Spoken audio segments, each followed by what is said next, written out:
Nunca el Espíritu Santo va a contradecir la palabra de Dios. Tienen que converger, coincidir. Y eso es un buen elemento para saber si uno está pensando algo o tomando una decisión en la presunción de su corazón, diciendo, oré al Señor y me dijo tal. Mire, una de las estrategias que tiene el diablo, no sé si se han dado cuenta, que se introduce incluso en las oraciones.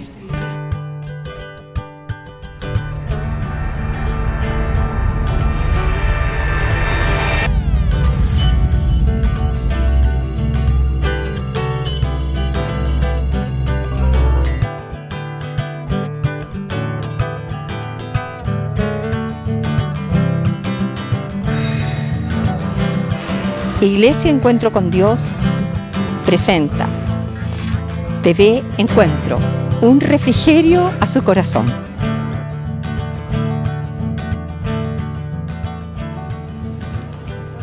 Primero le confunde y trata de mezclar lo falso con lo verdadero.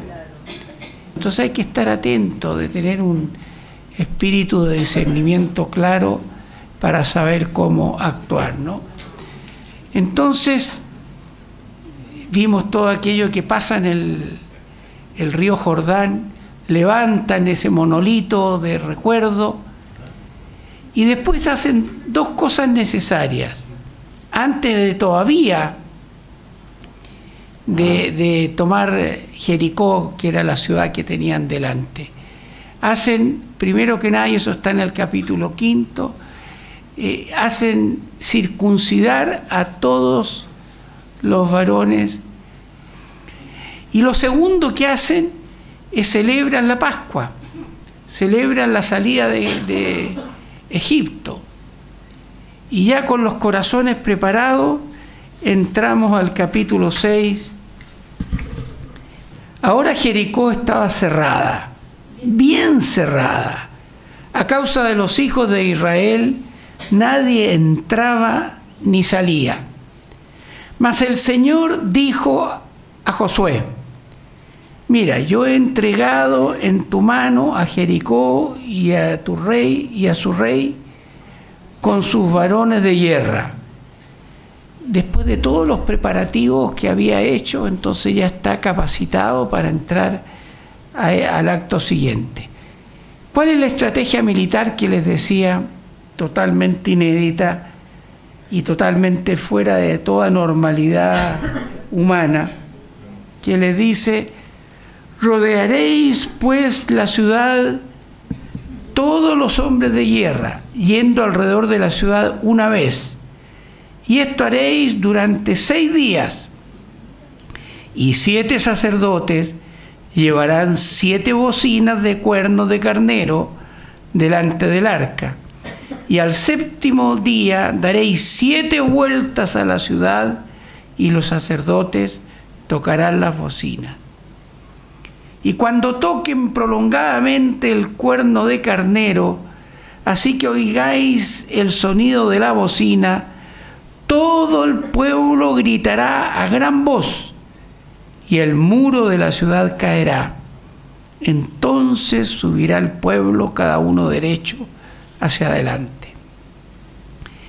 Llamando pues Josué, hijo de Nun, a los sacerdotes, les dijo: llevad el arca del pacto, y 7 sacerdotes lleven bocinas de cuerno de carnero delante del arca de Jehová.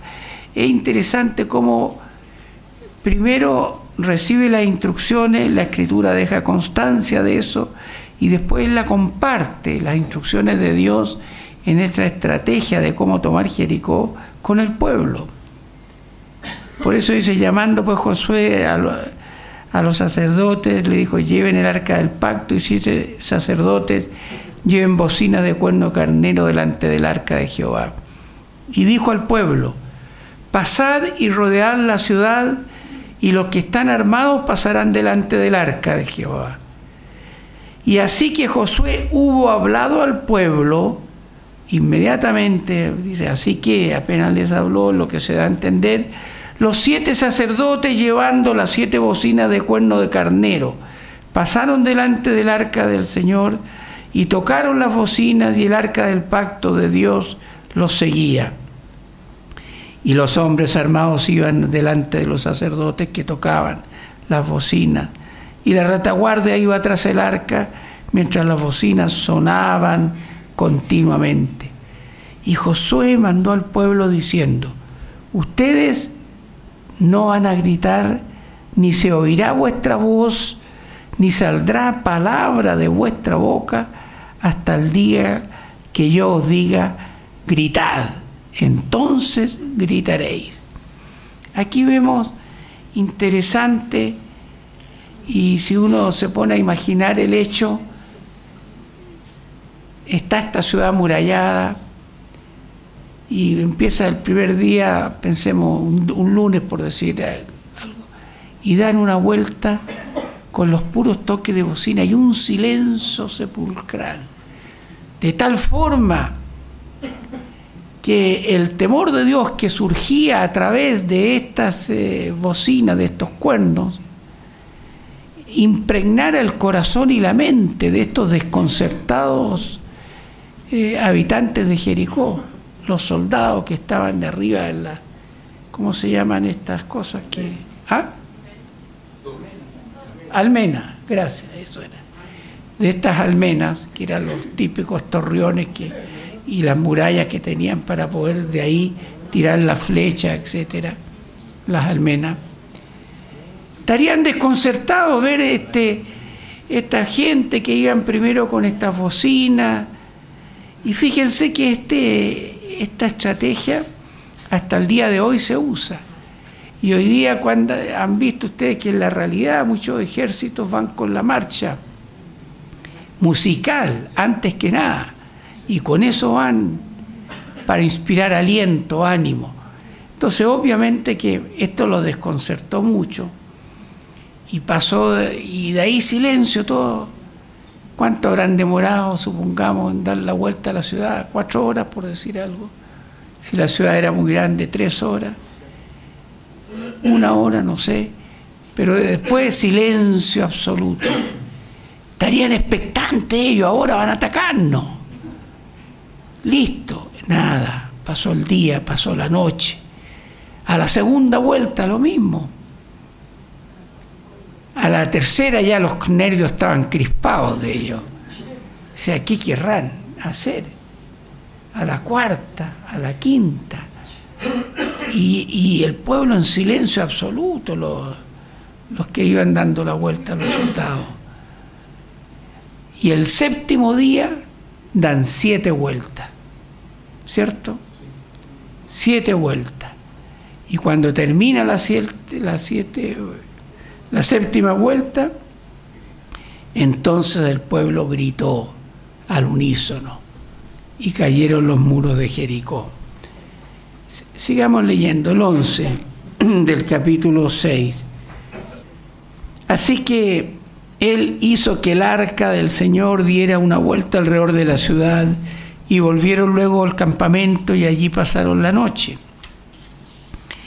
Y Josué se levantó de mañana, y los sacerdotes tomaron el arca del Señor, y los 7 sacerdotes, llevando las 7 bocinas de cuerno de carnero, fueron delante del arca de Dios, andando siempre y tocando las bocinas. Y los hombres armados iban delante de ellos, y la retaguardia iba tras el arca, mientras las bocinas tocaban continuamente. Así dieron otra vuelta a la ciudad al segundo día, y volvieron al campamento, y de esta manera hicieron durante 6 días. Al séptimo día se levantaron al despuntar el alba, y dieron vuelta a la ciudad de la misma manera 7 veces.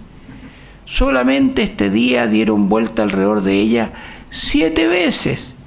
Y cuando los sacerdotes tocaron las bocinas la 7ª vez, Josué dijo al pueblo: gritad, porque el Señor os ha entregado la ciudad.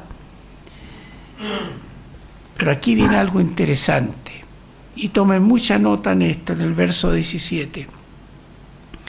Y será la ciudad anatema al Señor, con todas las cosas que están en ella. Solamente Rahab, la ramera, vivirá, con todos los que están en casa con ella, por cuanto escondió a los mensajeros que enviamos. En los capítulos anteriores aparece cómo Josué, antes de entrar, envía 2 espías solamente, y concretamente a la ciudad, adentro. Y ahí se dan cuenta que han llegado 2 extraños, y Rahab los cobija en su casa, los esconde en la azotea, y cuando los quieren ir a buscar, le dice que han salido, ¿no? Entonces ahí hicieron un pacto con estos 2 soldados, estos 2 espías, de que cuando se tomen la ciudad, salven a ella y su familia.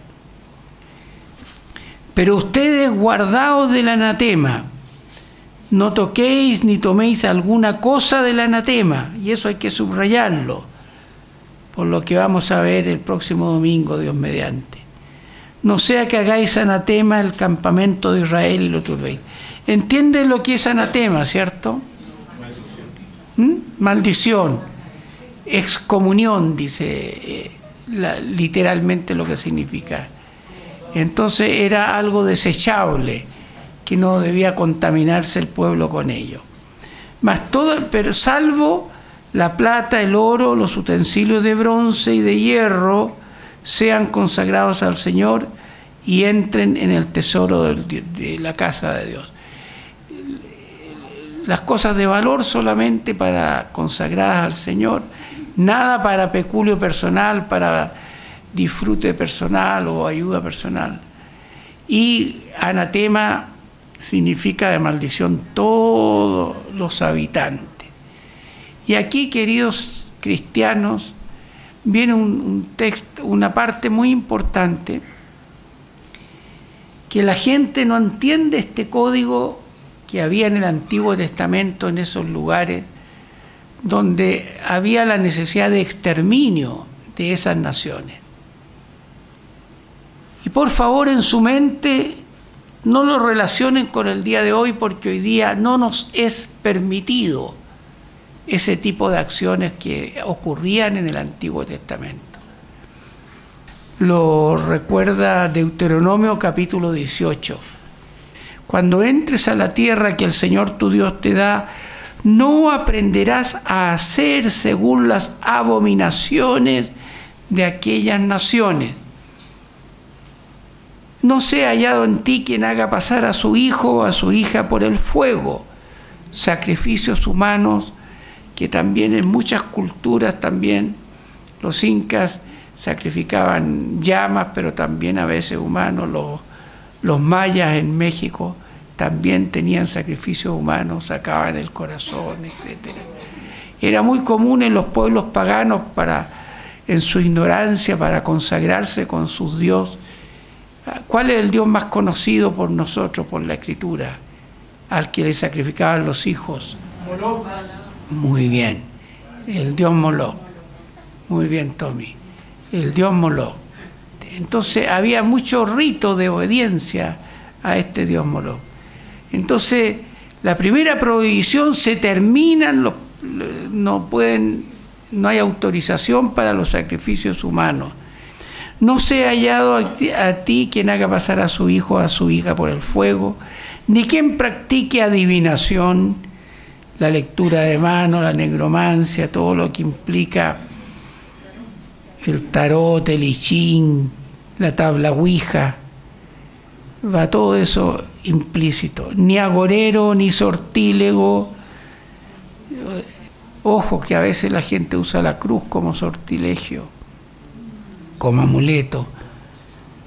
Ni hechicero, ni encantador, ni adivino, ni mago, ni quien consulte a los muertos, porque es abominación para con el Señor cualquiera que hace estas cosas. Y por estas abominaciones el Señor tu Dios echa estas naciones delante de ti. Perfecto serás delante del Señor tu Dios, porque estas naciones que vas a heredar a agoreros y adivinos oyen. Más, subráyelo ahí en su Biblia y en su corazón, a ti no te ha permitido esto el Señor tu Dios.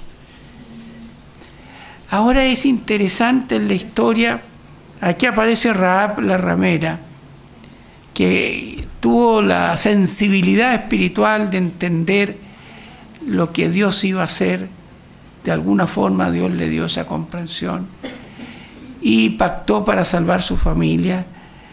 Y dice la Escritura: mas Josué salvó la vida a Rahab, en el verso 25, y a la casa de su padre y a todo lo que ella tenía, y habitó ella entre los israelitas hasta hoy, por cuanto escondió a los mensajeros que Josué había enviado a reconocer a Jericó.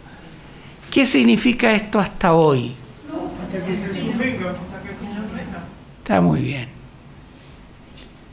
Hasta hoy. ¿Por qué razón?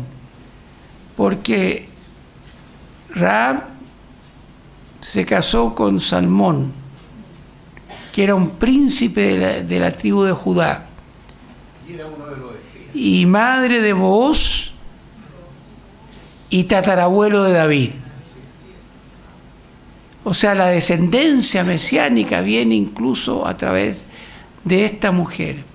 Por eso que ella permanece en la memoria, en su ejemplo y en su realidad hasta el día de hoy, porque nosotros somos descendientes de esa rama, ¿cierto?, como parte del pueblo de Dios. Y si ustedes van a Mateo 1.5, para que anoten, no lo vamos a ver ahora, pero dice ahí concretamente que Salmón engendró de Rahab a Booz, Booz engendró a Ruth, a Obed, y Obed a Isaí. Isaí engendró al rey David, y el rey David, ahí sigue la genealogía, a Salomón, y Salomón a Roboam, etcétera, ¿no? Mateo 1.5, donde está la genealogía de Cristo. Ahí aparece esta relación donde se casó Salmón de la tribu de Judá con Rahab, ¿no? Verso 26. En aquel tiempo hizo Josué un juramento diciendo: maldito delante del Señor el hombre que se levantare y reedificare a esta ciudad de Jericó. Sobre su primogénito eche los cimientos de ella, y sobre su hijo menor asiente sus puertas. Vino también esta maldición sobre Jericó. Ojo, que en los tiempos de Jesús y en los tiempos antes, incluso de Elías y Eliseo, Jericó existía. Alguien la reedificó, pero no fortificada, salvo un súbdito del rey Acab, que la edificó fortificándola, pero sobre los cimientos de su hijo mayor y del hijo menor. Y la gente fortificaba, así como las pirámides son lugares donde se hace memoria del faraón fulano, también esta ciudad, gente que podía hacer esfuerzos para quedar como autor, ¿cierto?, de aquella fortificación, y que perseverara en el paso del tiempo y de los años. Entonces, repito, eso está en Primera de Reyes 16:34, donde dice: hizo también Acab una imagen de acera, haciendo así Acab, casado con Jezabel, más que todos los reyes de Israel que reinaron antes que él, para provocar a ira al Dios de Israel. En ese tiempo, 16:34 de Primera de Reyes, y él de Betel, así se llamaba este caballero, reedificó a Jericó a precio de la vida de Abiram, su primogénito, echó el cimiento, y a precio de la vida de Segub, su hijo menor, puso sus puertas, conforme a la palabra que el Señor había hablado por Josué. Y dice ahí, termina el capítulo diciendo que Josué fue, el verso 27, estaba pues el Señor con Josué y su nombre se divulgó por toda la tierra. ¿Qué enseñanza nos deja este pasaje? Yo creo que en primer lugar la necesidad de caminar con fe. Aquí vemos que toda una generación que no tuvo fe en la palabra, que no creyó que Dios es nuestro pronto auxilio en las tribulaciones, que desechó cuando Él nos dice que es nuestro amparo, nuestro refugio, nuestra fortaleza, que reiteradamente lo dice en la Escritura cuando alguien ha desobedecido la palabra o no ha actuado conforme al rigor de la palabra. Le dice, locamente has hecho. Y por esa locura de actuar en contra de la palabra de Dios, es que Saúl perdió su reinado. Es ocasión para que entre el pecado en la vida y para que uno se ponga vulnerable también, porque habiendo pecado está más vulnerable.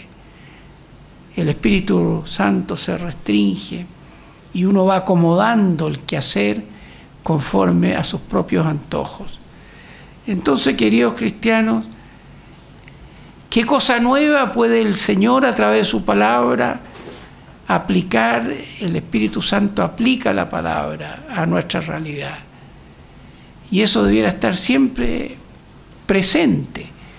Y por eso que después oramos para aplicar esta palabra.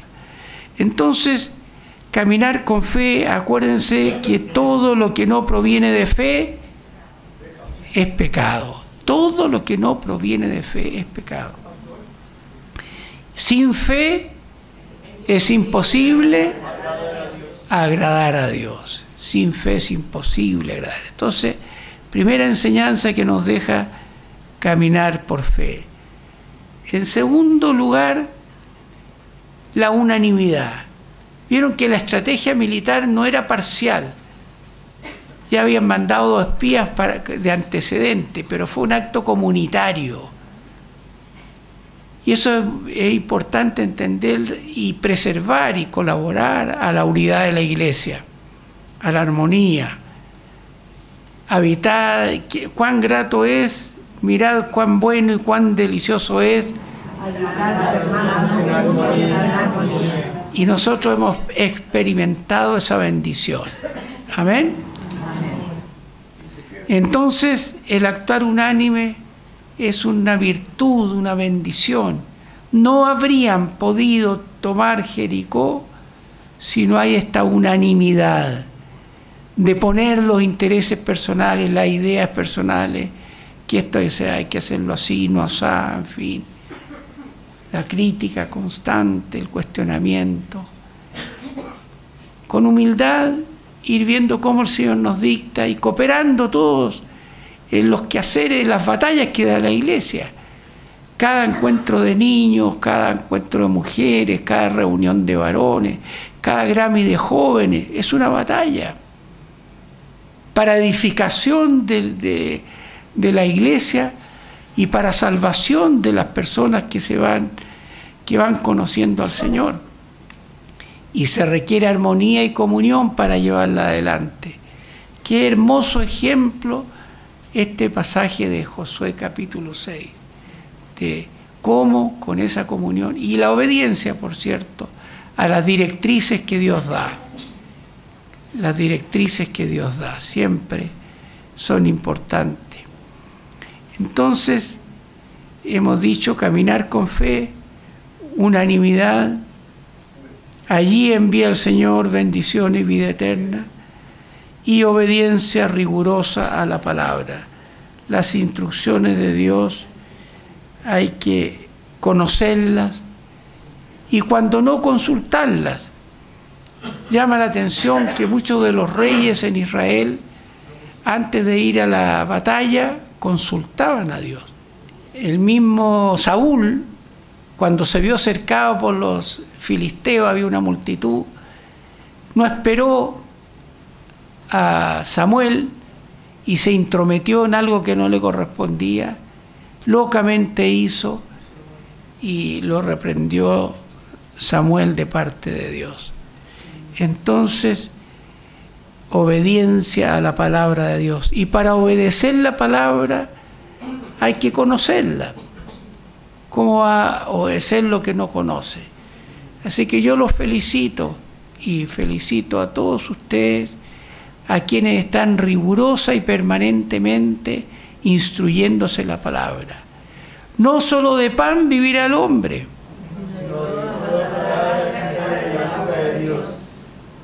Mire qué profundo esa sentencia. No solo de pan. ¿Qué pasa si no comemos? Y pan significa no solo la barraqueta o la yuya, significa la verdura, la cazuela, la fruta. Está simbolizado en el pan, ¿cierto? Y cuánto nos ocupa y nos afecta el proveer para la comida. ¿Cuántos hemos pasado, algunos hoy día, otros antaño, momentos muy críticos y difíciles? Nunca me olvidaré caminando por las calles a los pocos años de casado, casi recién casado. Yo me caminaba 50 cuadras para ahorrar una movilización